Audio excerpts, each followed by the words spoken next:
Вчера была плохая погода в праздник. Сегодня мы решили наверстать.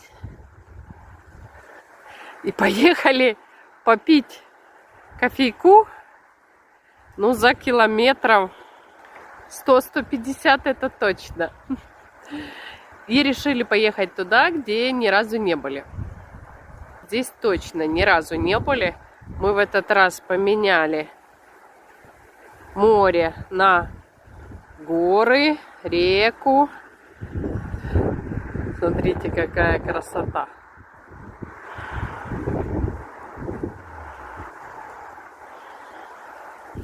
Ну, страшновато чуть-чуть.